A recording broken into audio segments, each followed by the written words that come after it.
Саламатсыз урматтуу телекөрүүчү, бүгүн бизде өзгөчө чыгарылыш 96 жаштагы инсандын врачтын операция кылганын көрдүңүзбү? Эгер көрө элек болсоңуз, алдыда биз менен чогуу көрөсүз. Анткени 96 жаштагы дал ушул атактуу белгилүү хирургдардын атасы аталган Мамбет Бамакеев дагы да болсо операцияга катышып келет. Бүгүн биз агайдын өмүр жолу басып өткөн жолдору боюнча кенен чыгарылыш жасайбыз. Биз менен чогуу болуңуздар. Буга чейин бизге айтып кеткен агай аябай так, пунктуальный киши деп.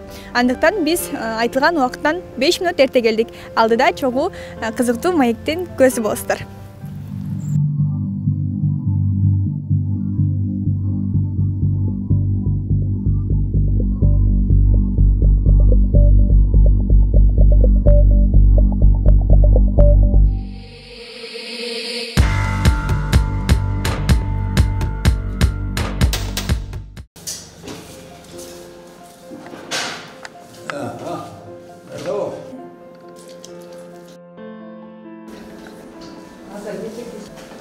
Это все, теперь все стерильные, биокогренные.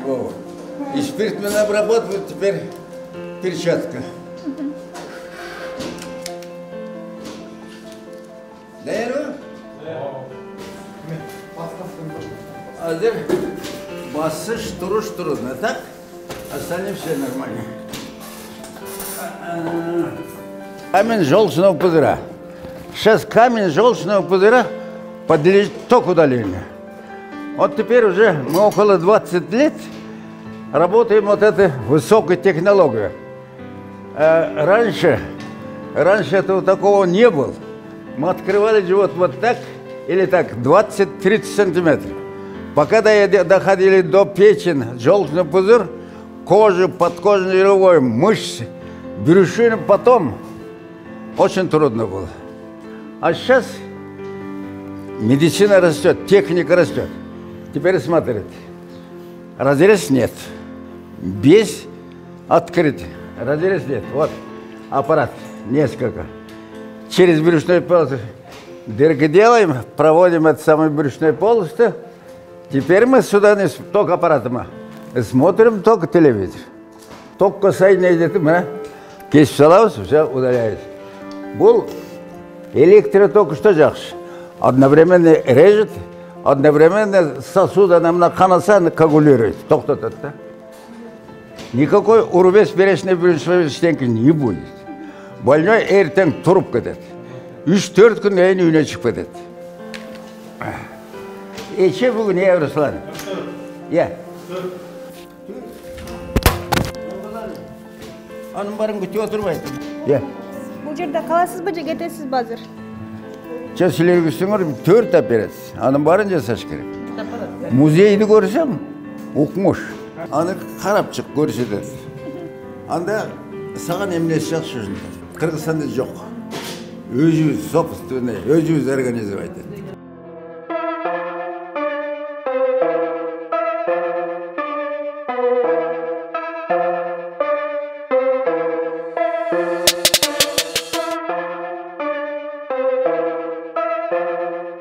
Учурда Мамбет Бамакеев агай операцияда, ал эми ал операциясын жыйынтыкканга чейин биз анын ушул больницада, клиникада жайгашкан өзүнүн музейине саякаттайбыз кыскача.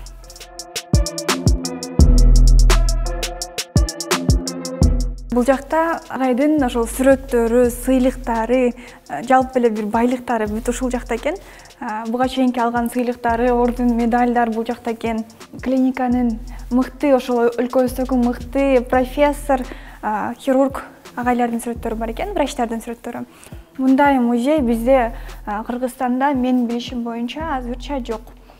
Улуу урматтуу досту мына бийик сыйлаган ардактуу адамыбыз кыргыз элинин баатыры академик Мамбет Бамакеев сизге ушул Каракка деп аталган композицияны арноого уруксат этиңиз. Урматтообуз менен Апас Жумгалов, Айгүл Алымбаева. Бул жакта дагы бүт үй бүлөсү менен түшкөн сүрөттөрү, коллектив менен түшкөн сүрөттөрү, жашы эң эле жакын адамдары жана ушул жакшы бир сонун сыйлыктары. Эми бул жакка киребиз. Негизинен музей 4 бөлмөдөн турат экен.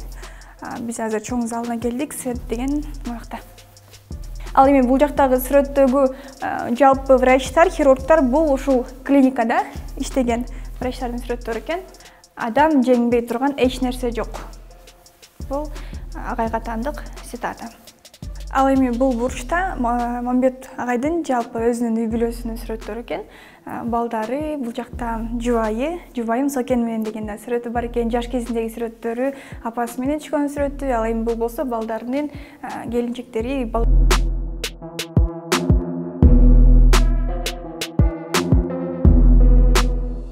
Мамбет Өкеш менен чоң иштеп келатабыз. Ушул жерден дарак бир жерде көрөт дегенде, только ушул жерде иштеп, 44 жылдан бери ушул жерде иштеп жүрөм. 79-80 жылы мен Мамбет Өкештин как ученик катары, мен ассистенти катары только көп операциялар жасаганда операцияга кошо кирип, постоянно чоң жардамчылык жүрчүмүн. Мамбет Өкеш бул өдө ушунчалык таланттуу, хирург бого деп ушунчалык каттыктуу инсан. Бұл Кыргыз элинин баатыры, Кыргыз элинин баатырын академик, не только Академии наук Республики Кыргызстан, по всему Советскому Союзу, Казахстан, Өзбекстан, Россия, Америка. Бардык жерге барганда Мамбет Өкеш ушунчалык сыймыктан тозуп алып, ушунчалык ыраазы болуп жүрөт. Азыр 96 жашка чыкты, 96 жашка чыккандан бери күнүгө операция жасап жүрөт. Бардык операция жүрөт. 94 жашында бүткүл дүйнө жүзүндө келип текшерип, 94 жашта канча операция жүрөсүз деп текшерип туруп, анан ошондон мындай инсан жок экен, 94 жаштагы операция кылган хирургдар жок экен деп, анан тиги бүткүл дүйнө жүзүнө книга рекорду Гиннесага берилди Мамбет Өкеш 94 жыл. Биз азыр Мамбет Мамекеевдин өзүнүн кабинетине кирип атабыз. Агай 96 жашка чыккан болсо дагы операцияларга кирип, өзү көзөмөлдөп, айрым операцияларды өзү жасап келет.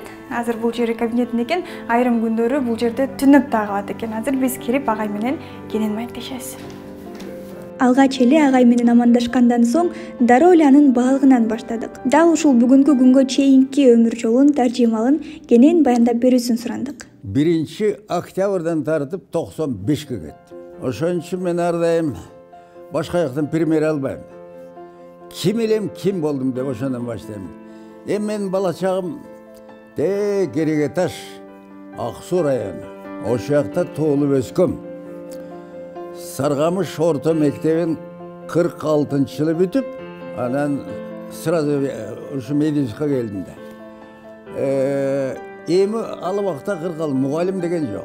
Высший образование мугалим жок, эптеп эле мугалимдер. Ошентсе да ошолор бизге ушунча авторитет этпечү. Орус тил мугалимин көргөн жокпуз. Уруш бар, 45-жыл оруш бүттү, согуш бүттү. Согуш убагында менин бала чагым ушундай тяжелый кыйын убакыт өтпөдүбү. Учитель дегенди көргөн жокпуз. Ошон үчүн 10-класс 10 бала бүттүк. Ушул мена дегенде ушул доктор болом дедим. Айылда манда доктор деген жок. Даже фельдшер деген уккан эмеспиз.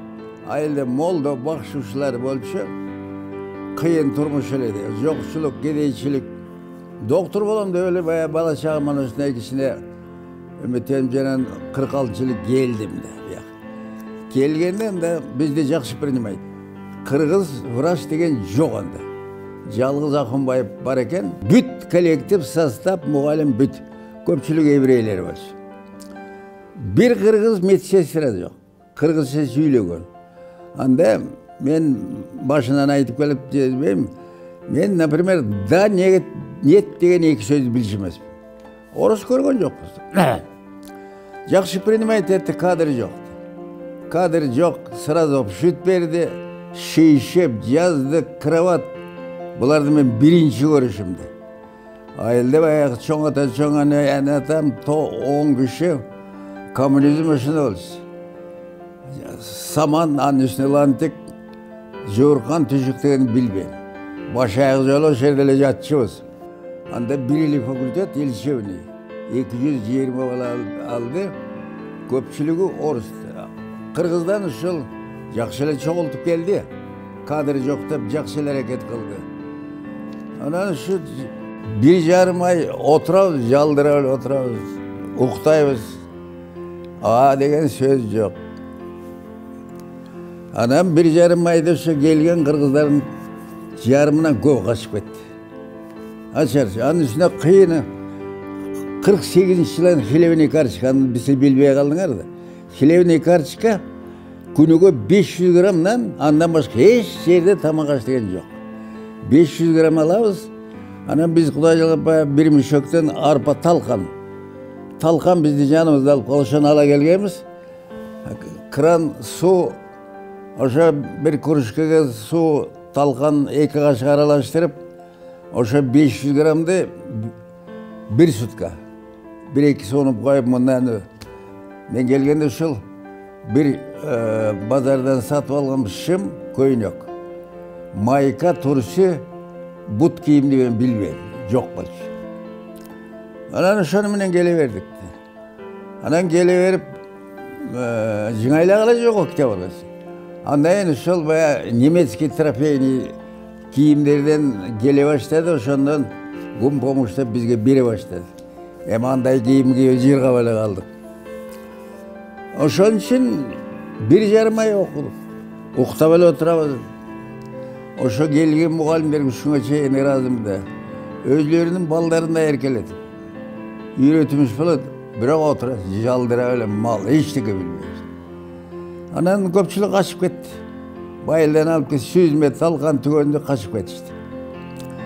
Anan hem biz, men ne yapayım maksadım, öl tirili okuş.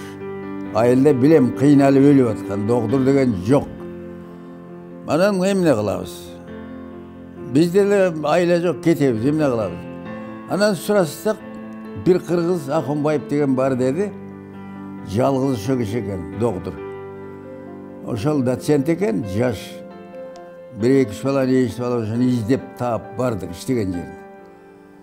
Барсак, жакшы пириним айтты. Арызды айттык, агай окуйлу деп келдик эле. Айлабыз кетти, окуй алар эмеспиз. Уктап эле отурабыз, эчтеке түшүнбөйбүз. Ал киши да акыл айтты. Чыдагыла. Кандай болбос чыдагыла. Özüңөр көрүп турасыңар, Кыргыздан кадыр жок. Менден башка көрүп эч ким жок. Даже сестра жок. Агай чыдай эле деп атат, бирок айлабыз кетип калды. Эмне оюм бар? Мен башынан мындай характерим ушу бирдемени билсем, түз ким болбос түзгө айткан көңгө кыялым бар. Агай дедим, мен 10 жыл болсо да окуйун деп келдим. Эмне айтасың? Ушу бизди 1 жыл даярдасын. Жоқ дегенде 1 жыл даярдасын көнүп андан кийин көнүп кетебиз. Мунун идея деди. Эртең жооп берейин деди. Эми анда правительство менен макулдашыш керек. Анан эртеси лекциясы келди. Сүйлөшүп бүттүк, подготовительный курс ачык уруксат берди. Ким кааласа алдына түшкүлө деди. Эсимен калбай 75 бала алдына учуп эле түштүк. Бар эле мага окшогон. Туштан келген, айбан окшогон эмелерибиз, жыңалашпыз. Мен эсимен калбайт, кээ-бир целые страница орусча жаттап алган күндөрүм болгон. А маанисин түшүнбөйбүз. Ошентип тырмышып жүрүп анан кыйынчылык эле болду. 3-чү курска чейин өтө кыйын болду. Запас жок да. Ар жакта знание жок. Анан ошентип отуруп бүттүк. 3-чү курс хирургиядан баштаганда Нигматуллин бизге ассистент, Шахунбаев доцент, ошо общий хирург запкапты. Ошогон бар, анан операция көрсөттү. Ахунбаевдин 1-2 жыл операция жасаган зоб, экинокок өпүшүн жасаган биринчи көрүш. Көрүп анан өзүм убада кылдым. Аман эсен бүтсөм, обязательно хирург болом деп.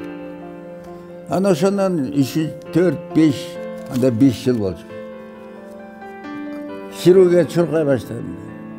Научный студент куржак аган катышып, түнкү дежурствого барып, ординатураны бүттүм, андан аспирантураны бүттүм. Кандидат болдум, анан доктор болдум. Анан завкафедра, ошол эле кафедра завкафедра 30 жыл. Анан мына бабыреке бул больницаны мен өзүм салдырдым. 74-чү жылында доктор болуп калгам. Мен окумуш эле иштедим да, анда кыргыз врачтар жок. Күнүгө түнкүсүз неотложный хирургия деген бабыреке срочный операция требующий бар бизге алып келет. Кудайдын күнү түн үчүн чакырат, хирург жок. Мына 70 жыл иштедим деп атпайм, 73-төн бирөөнү мен ушу больницада өткөздүм го. Tijolay operatsiyası mınday çoğunlar gelse cumala uşerege jatçım. Anda mınday условия yok, kabinet degen yok. Az bir заведующий көрсеңер. Ассистент, старший сестра, хозяйка, бүт барлығына кабинеті бар. Бүт условиясы бар. Суысы бар. Ескі больницада bir этаж, bir эле кабинет, bir эле туалет. Суу жоқ, тозоқ болчу. Эми ушундай страшный условия. Ескі больницада койка жоқ. Коридорда бүт эле матраста жатчы. Себеби жаткан. Орун жоқ, хирург жоқ, инструмент, аппарат жоқ деп biz жибере албайбыз. Аны жиберсек, ал өлөт. Айтып атпайм, срочный операция башка эчтеге жардам бербейт. Ошон үчүн хоть полго жаткыз. Полго эле жатчы матрас. Операция болгон түзүгөргөн бияка отуруп дегенде ушун. Ушинтип жүргөндөрүн түнкүсүн Бегматова деген Сакен Бегмат деген анда Советтер Союзу. Советтер Союзу убагында Соммендин заместители аялы. Ушуну түнкүсү саат 1-де алып келди го приступ алып. Мурун көргөнүм ушундай красивый, мындай ширедниклет, ошол кишинин чачесин. Чачы койгондо тиги жерге тийип алды. Ушундай красивый жакшы айыл экен, күйөөсү армиядан жок болот. Ошону эми ошону жаткызар жери жок. Коридордо бүт условия жок. Эптеп профессордун бир жаман кабина ошол жерге жаткызып, эжен айт, 2-3 күн эшикке чыкпаңыз. Коридордун баарында жатат. Туалет бир эле туалет. Өзүм кетпейм, ошол жерде эле жүрөм. Анан 3-4 күнү операциядан кийин, любой операциядан 3-4 жакшы боло баштайт. Температурасы басылат, сойгон жери ооруганы басылат. Ошондо кирип барганда эле көз айтат. Көзү ушундай сонун айтат, уже жакшы боло баштайт. Эже 3-чү күн кирсем жакшы. Анан 4-чү кирсем эле кабагы бүркө, жаман чочуп кетти. Андай болгондо операция жасаган жер или нагнаивает, или өпкөсүнөн пневмония башка бирдеме болот да. Сразу эле операция жасаган жерди карадым. Ажак жумшак жакшы. Мамбет ажак порядка деди. Ой жемне болуп кетти. Кабагы бүркө ачып келип, ай Мамбет. Советтер Союзуна организовать этилгенине 40 жыл болду. Одан 40 жылдан бери ушундай больница барбы деди. Туалетке барам деп эшкиз. Алдынан бакыртып кызыл жаян ножовой ране. Туалет андай. Коридордун баарында жатат полда. Ошонун баарын көрүп алыптыр да, ушуну астереди. Анан айттым, эжеме, сиз жакшы болгондон кийин көрсөтөйүн дедим.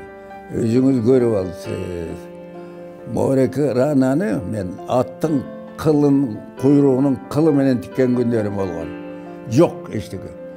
Антпес өлөт деген. Убакыт өттү өлөт. Анан кийин ал киши сразу свалип кете алышты. Анан мен ушундайда бир иш оңолорду биринин үстүнө бири жабышып келе берет. Бир күндөн тартышып деген экинчи секретарь ЦК свалиптен кийин ошону алып келди. Ошону операция. Өкөтөн көрүп алып эс чыгып свалип кете алышты. Страшный условия. Анан кирсем сүйлөшүп атты. Мына Мамбет да келди, эже айтты. Усвалип билбейм ким экен, көргөн эмес. Алсам, ай Мамбет. Ошол условияң ушундай деди. Условия түзүгөлө дедим, түзүгөлө. Маган тиги өкө полностью түшүндүрүп айтып берди. Өкөнү жакшы карап аяктыр, мен макул болдум. Ошол жерге жаңы больница салып беребиз. Ой агай, рахмат деп сүйүндүм. Ошол эженин өмүрүмдө бүт врачтар, оорулар унутпайт. Ошол эженин заслугасы.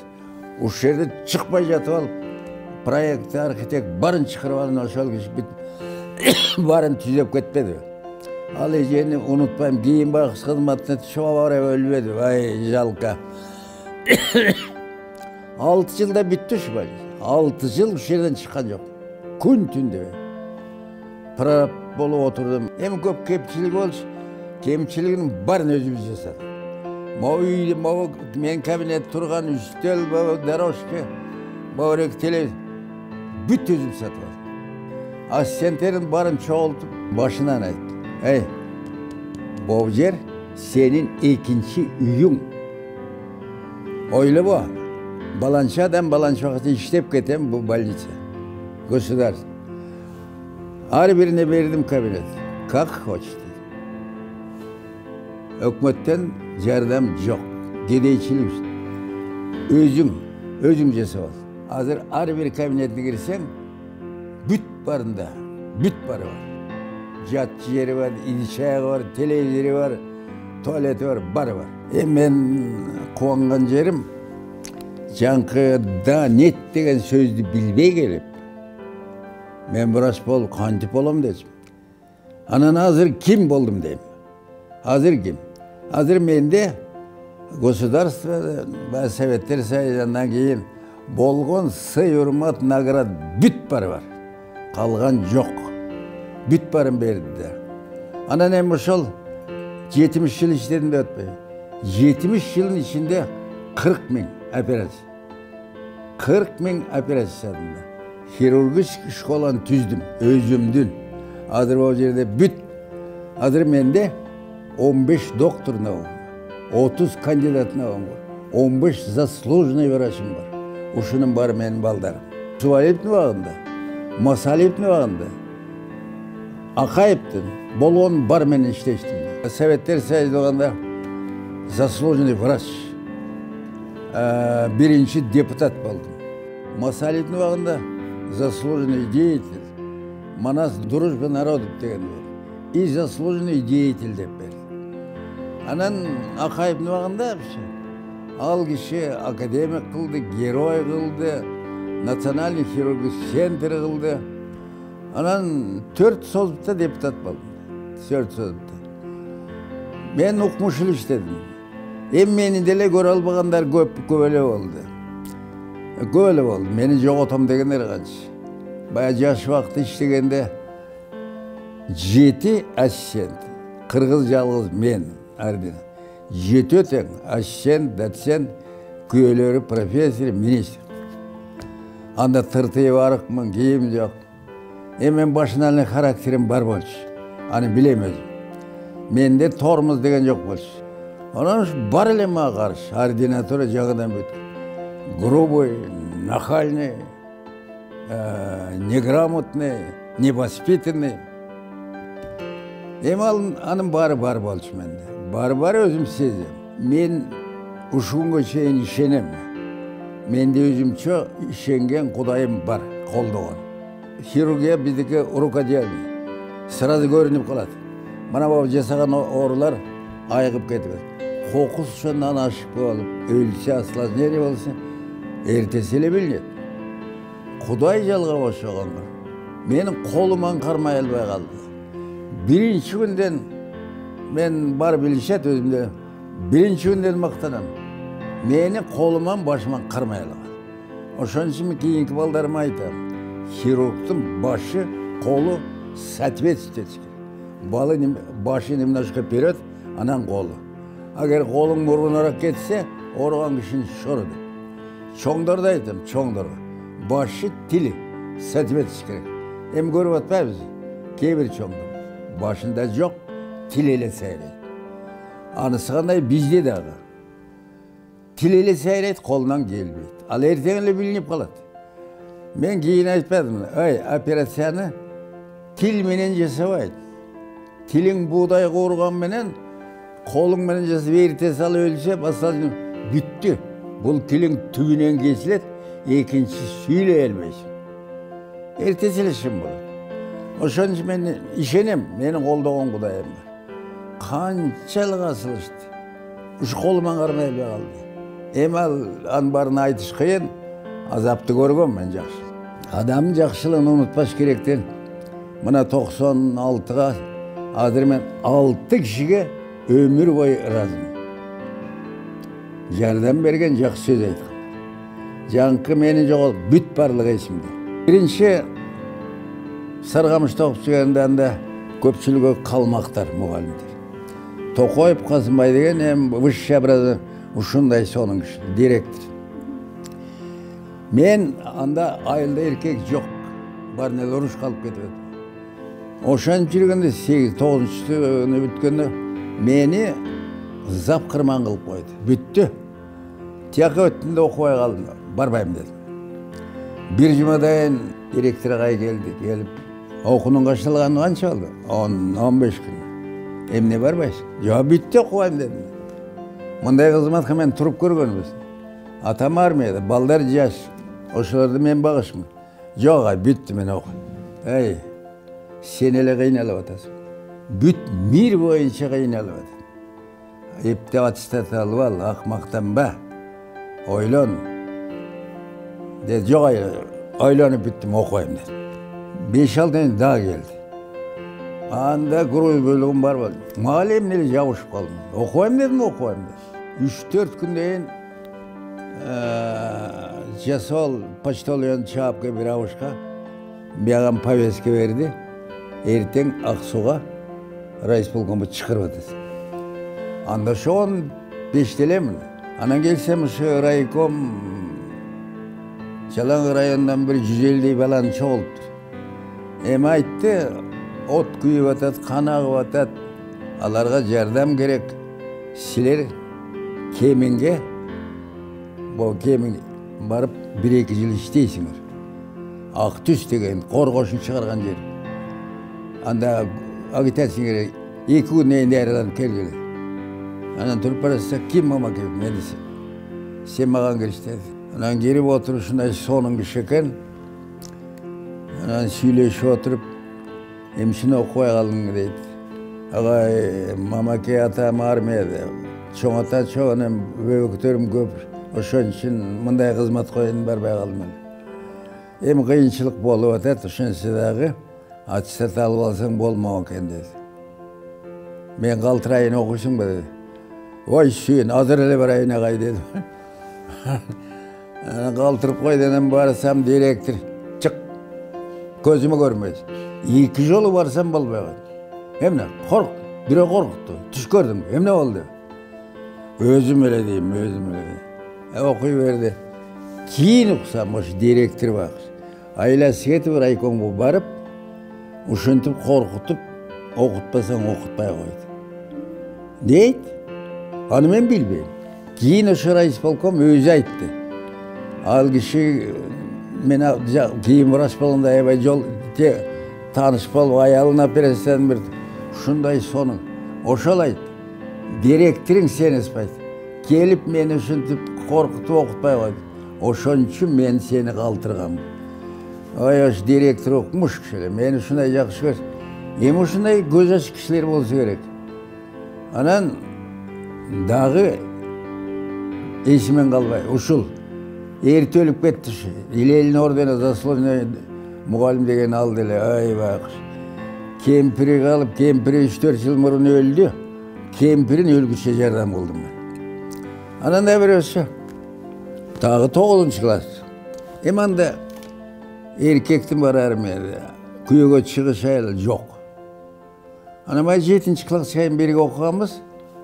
Анайын оқуға алған жайлауға көшіп кетішкен. Қыштың күнілен бірегел еште бір атшан қыз шықырып атады. Шықсам ошыл қызым. Анан тұрат. Мен өккіріп ейлеп атады. Ой, не болды? Бір өлді. Аншейінделі детскейлі оп қо.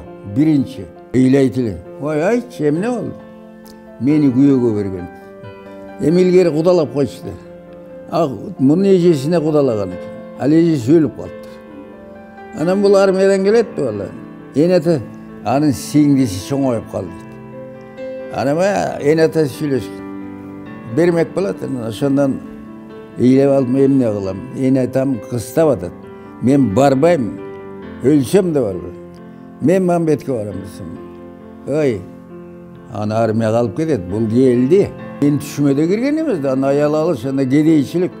Үйде Balдар yine çoğun adam bütün bombayla jatçımız. Bağır başım. Anam boğurum var. Bay ertengi gece geldi. Yani geçinde gelip enem coş kişiler var. Bana var. Ben bir çoğun armiya var be. O şöyle kon çıkırıp açsam hem Kırgızlar be. Kurunamız tegen var. Al ökotok al. O yani menen kaydı etem. Men düşmedi. Kuday beret. Al. Uval develi. Epey devenen makul oldum. Anam bir cumadayım bir iki çanağa düşüp alıp kettik. Tün içinde jettik. Toğunun arasındayken. Enesi şurkap geledi üyüne aydet. Karmamday soğuk. Toğun öylesinger bas yükedi. Üyüne alıp barıp kondurdu. Tamak berip. Ana aşağı enesi жалғыз ele kız eken. Mamday tikteptir. Beçere dedi. Hiç sözünü unuttu. Beçere sorun katkır. Ayaldan aylanasın. Dep kirdi. Sen ihtin de yok. Gedeydin gedeysin. Anan kanday şeyler. Men kızım dövülsem de sağ verme. Dey. Tünü val verten onu gözüme görmeyecek olur. Hem de til yok. Anda kişineke şümüreygen ballar. Bir zaman tonum var.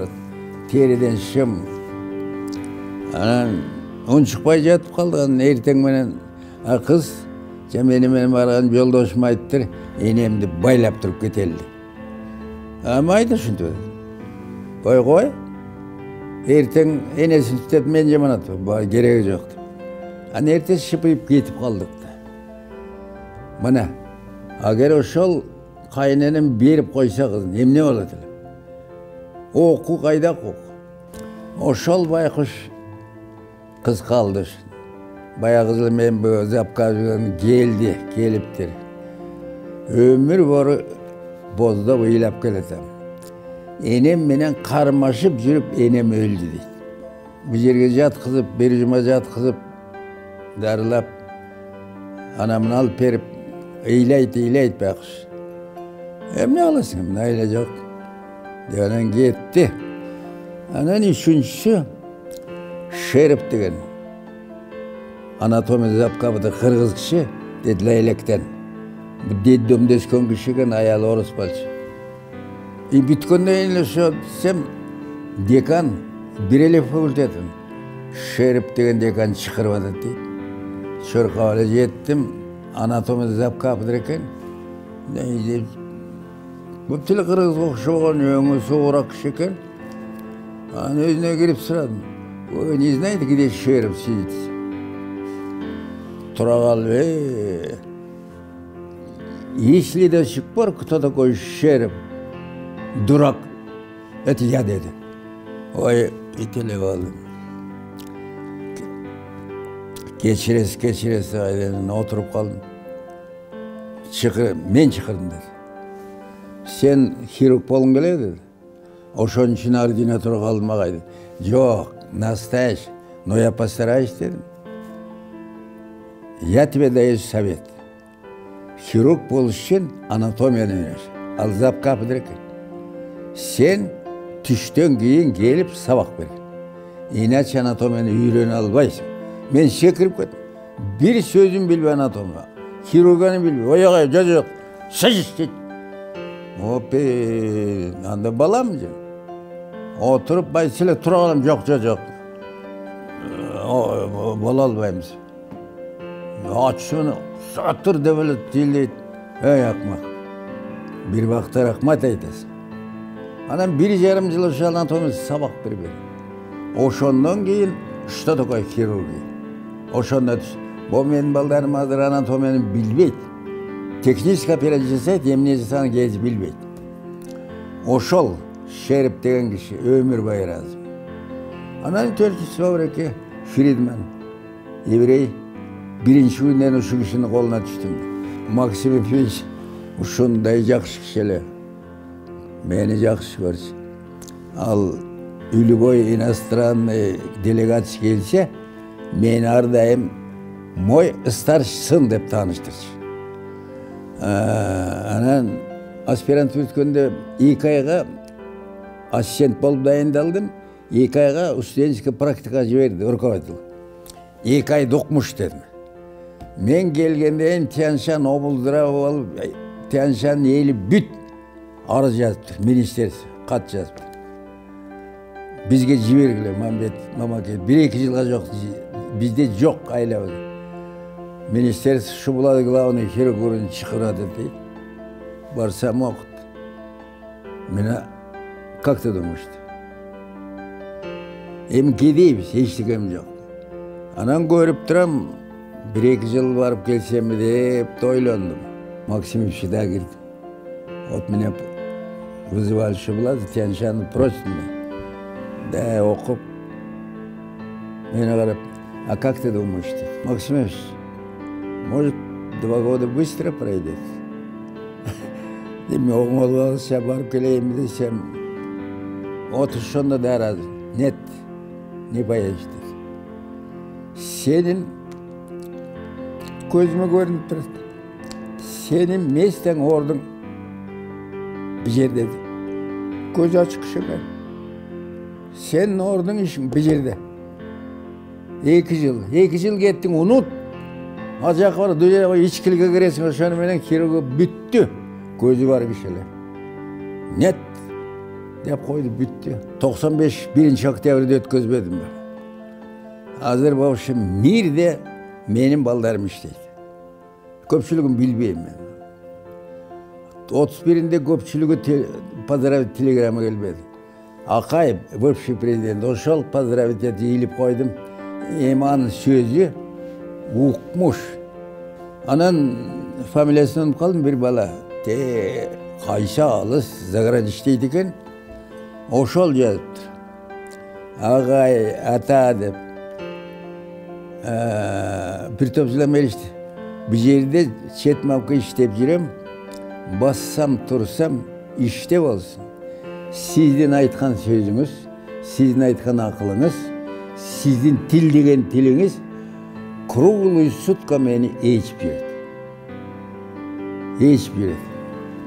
Anam menin operasiya жасағанда, маңдайымда ардайым sizden елесіңіз тұрады. Ардайым sizin елесіңіз мені қолдап тұрады.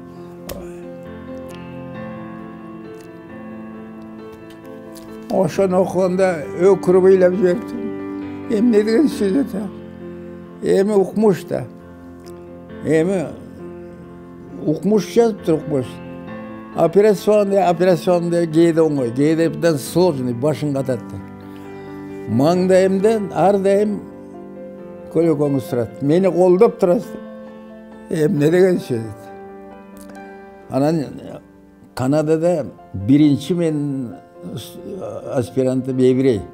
Мат Ефим 82-дәдір. Анан бая 3 жыл болмады. Жаңқы Лондонда книга рекорд деген барды. Гинески деген. Ошондан мен регистрация өтпедім. Маған сертификат келтір, жана бюстің бір жағына тақпадық. Анда жазыптыр.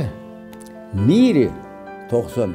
Мире тірі жүрген действующий хирург академик Мамакет. Больше мир бойынша жоқ екен. Ошаны жазыптыр, анан ушуну бүт мирге көрсеттір. Анан қорады қанаты көзді звонить етіп қалдыш. Үйлайтыл, мат. Аккуратно, постоянно звонит. Үйлайтыл. Ой, Ефим, говори быстрее, что случилось? Телевизоре показывает. Чего показывает? Вас показывает. Сегодня 3-й раз. Шол баламыз звонит. Ата, Америкада сізді көрсетіп өтеді. Анам бұл средняды. Бұл өзбектен бір профессор аял жөнлі үйлеп звонит. Мамбет әке. Средняды біз үшін сыймық. Игілік болды ғой, но ошоншол ғазапты көрдім. Мен балдарым айтам, ашық барын. Мен көргенде көрбегілі деп. Ошон үшін бұларға постоянно кимелем ким болды.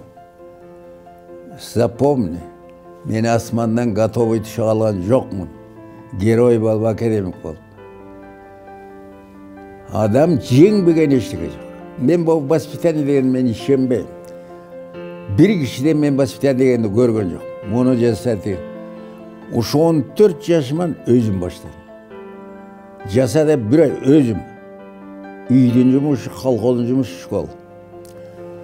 Құдай жалғым, мен анда жалаң қол менен шөп чапқандан ошонда 15 жашар болам. 3 подвод колхоз жарма берчи. Маған 5 подвод берчи. Двойной норма атқарады. Анан ошол илгерки мен бирдемени баштасам, ана аяғына чыкмайынча менде покой жок. Құдай жалғап ошол привычкам қалды да. Ушуун көчө. 96 деген оңой эмес. 96 басып жүргөн киши жок азыр. 96 иштейт деген кишини деле колек.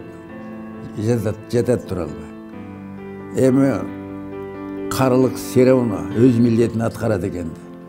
Бел, бут, бүт организм постепенно иштен чыгат экен.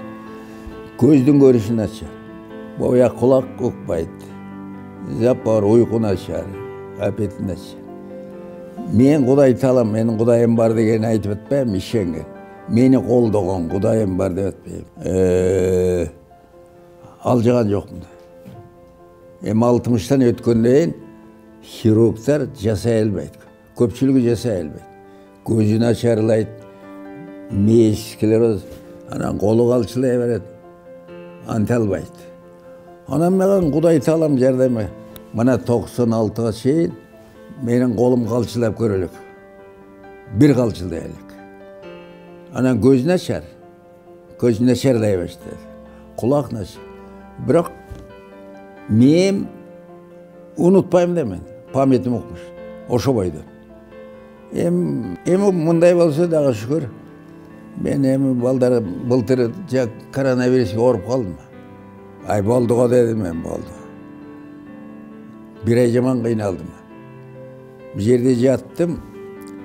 5-тен күнүгө круглый сутка отуруп алышты. Жок, кетирбейбиз.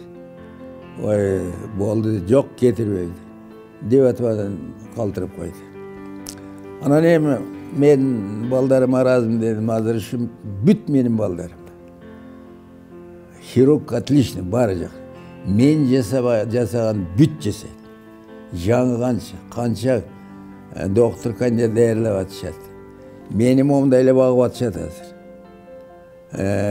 Эми мен күнүгө бай илгери мактанып коеюн. Ошол 70 жыл кызматка бир күнү кечигип көргөн эмесмин. Причинасы жок кызматка келбей калган күнүм болгон эмес. Азырдыр. Баягыдай эле келем. Анан азыр жаңкы өтүнөн таш пайда болгондор страшный көп. Мурун биринчи орунда аппендис болчу, частота. Азыр эми теңелди. Аппендис көп. Жана силер көргөндөй күнүгө 5-6. Эми бул ток острый. Приступ болуп келди. Приступ болбой жүргөндөр канча. Кээсе конок-сонок сурайт экен. Мени сурап, ой барбы деп. Айтабыз дейт, ой бар эмес, күнүгө операция. Капырай. Ментеп, ой эмне деген жан деп. Эми бизде бузукку көрө албаган киши көп. Өмүр бою тааныбайт. Бирок адамга жакшылык ойлогон киши жок. Азыр тыңшабы. 96. Ойбай. Бу качан өкүрүк чыгат деп атат. Анан эми мен жашка адам тойбойт. Жашка тойбойт киши. Эмнелерди көрбөдүм атасында. Бай биринчи жыл келгенде мончо деген уккан эмеспиз. Баарыбызды тизип алып анан жаңы логойнен бир эле мончо. Ошо калпарды барып бут жийип калды. Бутумду караса таманым ушу. Жөн эле бир кара точка. Жөн эле миңдей. Оорубайт мындай. Чор болгондо бут кийим кийип көргөн эмес, жалаң жыгайлас. Анан бай жума сайын алып барып мончого жибиген сайын четине мындай тартсам, живой жерине ооруйт. Токтотом. Анан кийин жибигенде карап отуруп анан бир жаман бычагыбыз бар. Ошону менен бирөөнү мындай чуксам тикенек. Ошонун бар тикенек. Чор болуп эле чорго сайылып сына берген мертвый эле. А живойуна жеткенбиз. Ошо бутум жарым жылда тазаланды го. Точкадан. Анан балдар ата, ай, бир размер бутум кичирейип калды деди. Ай. Инис бүткүчө эле. 4 жолу курсагым тойгон күнү дейишимде. 4 жолу. Ой, эмнелерди көрбөдүк. Канчалык унижение. 96 деген оңой эмес. Чыкканда бар, чыкпаганы да бар. Үй биле жөнүндө болсо, жана айтып кетпейм, жана 9 класста алам деген. Ошондон кийин всё. Уnuttум да, бүттү ала. Мен кемпирим азыр 93-тө. Сокен. Bir айылдыкпыз. Бул женскийде окуган университет, отличием. Экөөбүз bir айылда. Менден 2 жаш кичи, азыр 93-тө, азыр тирүү. Долгожитель деп экөөбүздү кеп кылат азыр. 2 уулум бар. Бирөө мына майда 60-ка чыгат. Анын 2 баласы бар. Андан кийинкиси Канат, Мамбе. Мына азыр менин ордумда директор ошол бала. Азыр 53-54-кө кетти. Бул балам үчүн мен сыймыктанам. Туулгандан ушунга чейин мени бир капа кылган жок. Институтта отличием битти. Кандидатский доктор өзү жашайт. Кийин ойлойт, атасы. Бая өткөн жылы окуп калды бир келе сөз журналист Эмалы. Мен балдарыма Кудайга шүгүр. Я улуусу 60-ка чыгат. Ал аман жүрдү койдум. Ал кичине нарушение кылып жүрдү. Бирок акыл-эси бар жайында. Врачтыгы жакшы. Аны мен уялбай эле айтып жүрөм. Кээде нарушение кылып коет. Турмушта өдүлдөй болот экен, негизинен основном түзүк эле. Азыр эми Кудайга шүгүр. Мен болсом бабу жерде иштеген бүт хирургтор бул менин балдарымда. Балдарым, келиндерим баары жакшы. Небере чөйрө толтура. Буйруса ынтымагыбыз жакшы. Жакшы эле. Баягы көрө албастык бир арыз-марыз андай жок. Мен пока мен тирүү турганда андайга барбайсың. Жакшы эле. Эскертип коем, мен кеткенден кийин анан ичиңерде сакталып жүргөн иттер болсо чыгап жүрбөгүлө. Тамаша кылып кара. Биздин өлкөдө медицина канчалык деңгээлде өнүккөн? Эмне үчүн биз чет жактарга чыгып, Индия же Турция башка мамлекеттерге чыгып, биздин жарандар боор алмаштырып жатышат? Эмне үчүн операциянын бул түрү биздин өлкөдө жасалбайт? Мен муну любой жакта. Заграницада мына көп эле болбодумбу? Мен бул парламент жүргөндө эле айттым. Азыр республикада хирургтар сильный. Мен айттым, любой пересадка жасайт. Агер условия болсо. Ага эмне керек жасаш? Аппаратура, инструмент, анан кийин дары-дармек. Анан боореке пересадка печень. Бизде эхинокок деген бар. Однокамерный, анан альвеолярный, рак окшогону. Ал жаман да ошонун баарын жасайт. Менин балдарым жасайт, ошо боордон 3төн 1 бөлүгү калат. Калганы бүт алат. Бул тозок. Боордон 1 бөлүгү калса, организмде обеспечить жашай берет экен. Анан пересадкадан. Пересадка мен көзүм көрүп турат да. Могу операция жасаганга пересадка 10 эсе легче.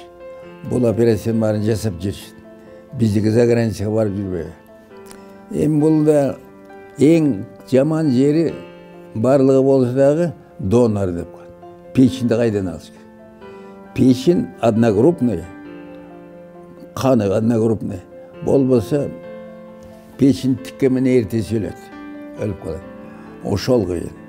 Анан кейбир ириспелалар закон чыгарган экен, жаңы случайно өлгөндөрдү органын колдонууга болот. А бизде себеп жок. Бир органын бербейт. Аны тиги туугандар билип калса, мировой чатак бербейт. Эми ошону сатса да, Автобария президент кокусунан өлүп атат. Ошолордун органын алып бирөөнү спасайтсы жакшы эле болду. Агай, учурда азыркы жаштарга кандай кеңештерди бересиз, өзгөчө студенттерге, медицина тармагына тапшыргандарга? Азыркы жаштарга мына мен айтып атпайм, 33 жыл зап кафедра. Анан бая мен ар дайым өзүмдү сравнивать этем. Бая илгерки мен окуган убакыт кандай убакыт окудук, турмуштун кыйынчылыгы баарына чыдадык. Азыр менин түшүнөм боюнча, мен личный бирок курсагы ток, турмушу жакшы киши окубайт. Окубайт. Мына мен 33 сабак берип жүрөм лекцияда. Кеше азыр кийим укмуш, ар биринде алтын саат, телефон укмуш да. Түшүнбөгөн нерсе уйкуну келтирет. Uyku geldi. O düşmeni karayla ve lukta otursun. Düşünmeysin. Anan giyineyim. Bizge 5. 6. Düşünü gelin. O şu anda uktağanlar da ya terpetini bak. Yaga çıksın. Emne karayla uktaysın. Erkek balдар ki ben sıra düşündüm. Keçe içken. Je karayla bir baktın tüyünde turgan taң atıksın. Bunu baştan ötken. O şu nokta. Anan кейбір қыздар шыққанда, ағай, балам, айнан ұқтай бер дейм. Баласы болса тоз оқыды. Аны еміз керек тағын. Açık alaysın. Bu beçereli uqtağın olmasın. Biz okuğanda güyüge çıktı, ayal al degen okuçamaz bizde. Anan azırkı, yaşlarım jıl sayın koşuğuzamın Naçar. Kaç tavız kişine naçar. Men oşu bizge gelgenki kapıdarını günü öleyim. Hemişin 6. kurgu jetkizim var. Hey, siler misin jetkizim odasın. A bizge jetkizgen deyin, o adam kırıtgen bu oluş gerekti. Bizde kişimiz. 6. kurgu jetkizdim mi? Men ne yapayım? Gele sok olsa da nöbet gözüm dedim. 5. 3. 4. kursdan da durgoy diyorlar. Anam bütüp atqаны meni. Oy, adam kırıtlık boluş gerek. Men aytdım, anday bolbayt dep. Meni kuladım. Emi ardayım men baştan ötkön üçün studentler ömür boyu yaşayt etip keldim. Borum var. Anan emi bar da keyiz. Hayvanlar var. Oy jadat. Emi bul yaşların arasında hazır ukmuştay tың balдар var. Keyiz oğuzunda aşiret. Emi bul talantlı balдар. Talantlı balдар. Ana hiç kim günüge kokulap bize kamavat. Özü. Adamın özüne ne oladı da. Oşun için men ardayım, ay kağlap girdin mi? Bizden ispesali sabından jakşı ispesali. Kor bolbaysın. Adam sağan ay kelip sağ jatıp beredi. Ömürün sağan işenip. Oşun için yaşlarga aytam, adam bolabız desinler. Ay, oşa jönüle oturup eştike karabay kelgen o birdeme жазып antip deşişsen değil mi? Biroq oşan yaşagıça ölüş gerek. Uyat sıyıt degen. Adam bolam desen, üy bile kütem desen, el yurtqa urmat sıyga jetem desen, özüң. Bütkenden seni günü güç özüң, tok özüң. Adam ne özünden debeysin? Акыркы кезде жогорку кеңеште талкууга алынып сунушталган педофилдерге каршы аларды кастрациялоо боюнча сиздин оюңуз кандай? Врач-хирург катары. Men ilgeri aytkam, parlamentde süylөгөн. Sot mosu жок. Oşondoy aybandardı, особенно baldardı zorlukla. Bular adam emes. Bul mukaç aybanдар. Den soluğu buzuk. Andan hiç kim köbeyip ketpeyt. Uşunu исследование тиги деп сүйреп жүрбөйлө, эптеп ушу маған жеткизсеңер. Ниетлоого жеткизсеңер. Мен аяктырат элем дедим. Аяктырат элем дедим. Буларды аягысыз мен укол жасабай туруп кастрация жасайт элем дедим. Алып салат элем дедим. Мындай айбандарды деп. Бул эми муну айткан киши жаны күйгөнүнөн айтып атат. Эмне ошол акмактар өлбөй тирилбейле бир аз жатып эле кайра чыгат. Кийинчи экинчи жолу зорлуктап атат, экинчи жолу жетет. Киши ошолор. Андай немени психиатриядан чыгарбаш керек. Чыгарбаш керек. Буга мен ошону ким көтөрсө, менден сураса как врач, я 100% поддерживаю дейт. Ошону маған жибергиле, мен аткарып турат элем деп айтат элем. Ошондой доказательство кассация болсун деп закон чыкса бүттү. Анда корккондон токтотот, коркпогонун ошону алып келсе, мен жасап берет элем. Уялбай. Телевизорге тартып көрсөтөт элек. Мына. Бул көтүнүн азабын тартып. Тыпылы токтойт. Мен деле ушу телевизордон мына печаттан жан балдарды мучит эткендер. Балдарын жа келедей балдарды сабагандар.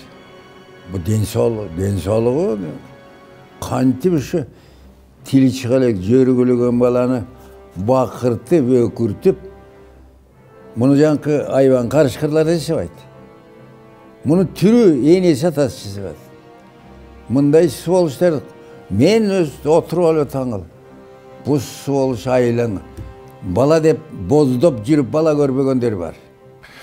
Эми Мамет Мукештин ушул эмеге эметкени мен 79-жылдан бери чогуу иштейм. 79-жылы мен студент болуп жүрүп, 4-курста уже медпрат болуп биякта иштеп, анда бул жаңы здание курулуп элек болчу. Эски зданияда 3-этажда медпрат болуп иштеп, ошол жерден чогуу иштешип калдык. Мен 3 жыл медпрат болуп иштедим, андан окууну бүттүм. Эми Мамет Мукештин өзү сиздер айтып берсе керек жакшынакай өзүнүн жолдорун. Эми бул кишинин өзүнчө бир легенда да. Мындай адамдар, Мамет Мукеш сыяктуу адамдар бир кылымда бир жаралса жаралат, жаралбаса эми бул кишиндей болуш өтө кыйын жана татаал. Бул кишинин өзүнүн бир жакшы сөзү бар. Улукмандык узак жол, азабын тартсаң, убайын көрөсүң депчи. Ушу улукмандык жолго бул кишинин көп тарткан азаптарын өзү айтып берсе керек. Аны бизге дайым айтып берет, студенттерге, окуучуларына баарына кандай кыйынчылыктар менен ушул азыркы даражага жеткен. Эми бул кишинин андан кийинки мынакей өзүнүн хирургиялык жолунда канча деген адамдардын өмүрүн алып калды, канча деген адамдарга өлүм болуп калгандарга себепкөр, өлүм болуп калгандарды кайра жаратып өзү себепкөр болду. Ал кишинин баардык баскан тургандан баштап операция кылып, үй бүлөлүк бүт баардык жагын үйрөнсө болот да. Эми мындай операция ыктарынын методдорун баарын тең Кудай буйрса баарын өздөштүрүп, дагы эле өздөштүрүп атабыз. Анан Мамет Мукештин бир жакшы бир касиети бар да. Ушул касиети ар бир мындай оорулар болот, ар кандай оорулар, диагноздор болот. Ошолорду кайсы проблема болсо өзүнө чакырат дагы, болсо Пүтүмкадан баарыбыз чогултуп алып туруп, мына бул проблема болуп атат. Давай, сен сага поручаю, ушуну бүтүр, аягына чыгар дейт. Ошол сыяктуу эле мына баарына бөлүп берип, бүт баарын дайыма көзөмөлдөө калып турат да. Бул жумуштагы аталык мээрими ал өзгөчө. Ар бирин өзүнүн баласындай мамиле кылат. Мына мен өзүмдүн башымдан өткөндө бир нерсени айтып берейин. Операция турсам, үйдөн балдызым звонетип калды. Анда борки эмеде 4-роддом жанында бир Нахаловка деп койдук жерге бир квартира сатып алгам да. Анан бузулуп келип, анын бар документтерин баарын топтоп, баары тең нормальный болчу. Анан бир орустар арыз жазып туруп, бул жаңы эле жашап атат, тигиндей мындай депчи. Анан мага балдызым звонетип калды, ушу бузуп атат, бүт баарына трактор келди депчи. Бульдозер менен келди. Анан Мамет Мукешке жаш балада эл апардым. эмне болду дейт анан ушундай десем, ал бул кандай немелер, бул мен өсүп келаткан балам дегенде ол бир орустар жаздыбы тибу деп туруп анан райисполкомдун председателине звонить этти келе кал деди. Бара калдым, барсам эле ордер да берген жок, 2 күлүш берди, 2 квартираны күлүш. Мен бул экөөнүн бирөөнү тандадым. Мына ушундай адамдык бир жакшы бир касиеттери бар да. Анан бул үй бүлө боюнча бул кишинин үлгүлүү үй бүлө деп айтсам болот. Мынакей кандай сон мына ушул даражага жеткизген деп ойлойм. Мамет Токештин өзүнүн биринчиден өзүнүн баягы аракети, мээнети, эмгеги, экинчиден мынакей Сокен эжебиз, байбичеси, ушул кишинин да эмгеги чоң зор деп ойлойм да. Ар бир эркекке ошо аялдардын эмгеги чоң зор болуш керек. Анан мындай жакшынакай 2 уулду тарбиялап өстүрдү. Экөө тең медик, бирөө доктор, наук, биздин улуттук хирургия борборунун директору, член корреспондент. Бул киши дайыма спорт менен заниматься этет. Эртең менен чуркайт, эртең менен көнүгүүлөр жасайт, ар кандай түрлүү көнүгүүлөрдү. Анан бир эмеси тамакты ылгабайт. Мисалы үчүн канча болуп жүрөбүз, эмне тамак болсо, мисалы үчүн бул мага болот, бул болбойт, тамакты ылгабай жей берет да. Ал диета кармабайт деген келдим да. Анан бул кишинин дагы бир жакшы касиети ошол кечиккен кишини, калп айткан кишини, ушул айтат да, эң жаман душманым ошо кечиккен киши, анан калп айткан киши. Бул киши бир жерге дагы бир кандай бир уюм болобу, кандайдыр бир чогулуш болобу, же жумушка бул киши менен мурун 6 саат 6да келчү. Биз да ошондой убакта азыр эми кичине жетилерге келип калдык. 2 саат мурун келип, баарын кыдырып, анан бүтүнкү канча болду, анан акырын отуруп алып бүт баарын эметчи да. Жумуштан кечиккен кишини, анан калп айткан кишини эң жаман көрөт. Калп айткан кишини бул кишиге калп айтпаш керек. Калп айттың көзүңөн эле билип коет, сен туура эмес айтып атасың, сен калп айтып атасың деп. Ушундай чоң бир касиети бар да ошол. Эми аман бололу. Кырсыктан тышкары бололу. Азыр эми республика жаман эмес. Өсүп өнүп келатабыз, ишенем. Оңолуп кетебиз деген бар. Ошол. Биз баарыбыз Гиннес рекордтор китебине кирген Мамбет Мамакеевди тааныйбыз. Ал эми жогоруда маекте анын өмүр жолун билгенден кийин дагы да жакшыраак, дагы да жакыныраак таанып калдык окшойт. Кесиптештери анын ар бир сапаттарын белгилеп өтүштү. Биз дагы жогоруда анын эске тутуму эң мыкты экендигин, жана 96 жашта болсо да дагы да операцияга катышып жүргөнүн күбөсү болдук. Агайга чынден соолук, узун өмүр каалайбыз.